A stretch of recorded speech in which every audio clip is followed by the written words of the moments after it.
Hello, greetings.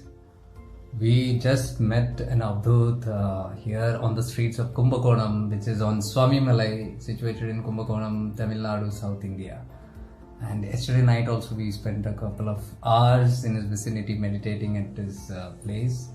And he is just walking on the streets. He's an Avadhut, bare clad and no body consciousness at all. So yesterday somebody asked on the post, did he eat food? So I just wanted to add that the liberated beings are beyond all kind of food and any other kind of recreation stuff.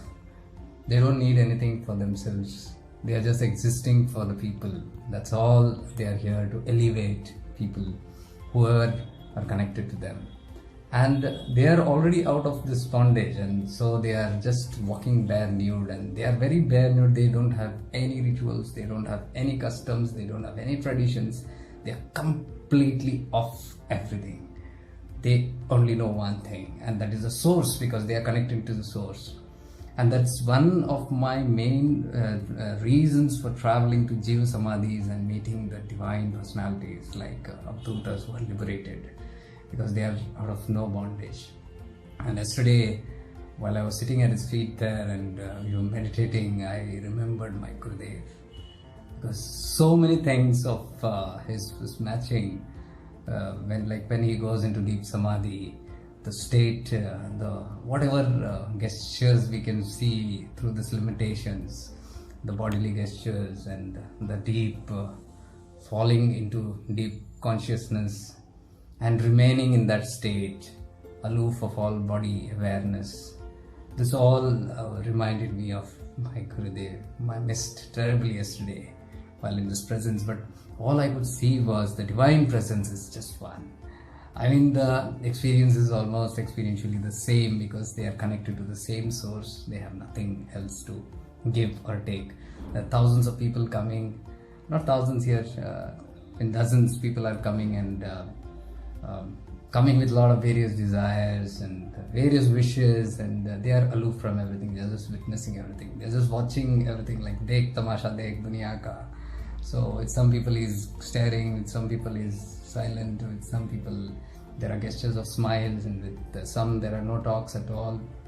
Actually he doesn't talk at all. There's no gestures at all at some, and some there's an angry look, and some giggling. So when people come giggling, they look into everything, look into the people's karmas, and they know the state of mind, the state of consciousness of people. So they are just witnessing everything. Dekh tamasha dekh, and that's probably what's prompting them to giggle. We cannot decipher what's going on in them. They cannot be binded by our limitations, our limited mind. Even what right now I'm speaking is through the ego mind and trying to express itself, but that's not the perfect description. It has to be experienced, and it's in mauna, it's in silence.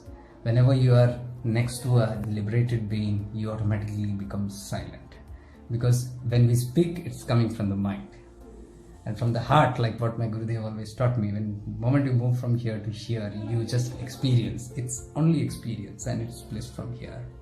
So experientially, it has to be the experience has to be recognized and acknowledged and lived upon that way. So this Avadhuta actually moves around in this place, and in his 9th standard he was a regular school going person. I have taken a few pictures of his school also, and there is his Guru's Samadhi. Sachidananda Swami is his Guru, was an Avadhuta, and he probably did not know at that time, and he one day during his break he went out and he was at the Samadhi, and he was zoned out. And after that he was a changed person, and he's no talks and nothing, and he's in a different state, and children come and complain he's in this, they pour water on him and everything, but he is not changed. And it took people a couple of years to understand what was he undergoing, and after a couple of years he even refused to walk into his house, and then since then he has been just roaming the streets. And then it took a couple of years for people to even realize his stature. And once they realized, then they understood he's an Avadhuta. He's nude totally, but some of his devotees would like to clad him just like Bhagavan Nityananda, and they wear the lungi around him, and only 2 people he allows to touch his body. and they are the people who tie the cloth around him. around his waist, the lungi, and then he keeps on moving from one place to the other. And sometimes he's just lying down in 2 or 3 houses, and that's how people come and visit him. You can find him if you like meeting such divine people, but they are beyond your intellect. You cannot go there with a lot of expectations. If you can just go and sit in silence, that's what you can experience from them. There's nothing to ask, there's nothing to give from them. And for me, these are the real gods, the real liberated beings, because they are one with the Supreme and they have no doctrines, nothing. They are just that. So they are a reflection of God. So that's one reason I always travel to only Jiva Samadhis or to meet a liberated person. For me, they are the real gods. So out in the temple, you can see there's a Murugan temple. People go there to worship that God, but the real gods are sitting outside. If you can see through the inner eye, then you can definitely experience a lot of things. Hope this has helped. This is only just to let you know that there are a lot of people, divine people on earth, through which the earth survive, the humanity is surviving, but hardly do we acknowledge them, hardly, and they are not bothered. But these are the power hubs, the real energy vortexes. And since this reminded me of my Gurudev, I got very emotional last night. I was missing him like anything. So because the experience is just the same. I can't express it. It's just the same. Even their body language, what happens to them externally, internally, the same. I could see the replica.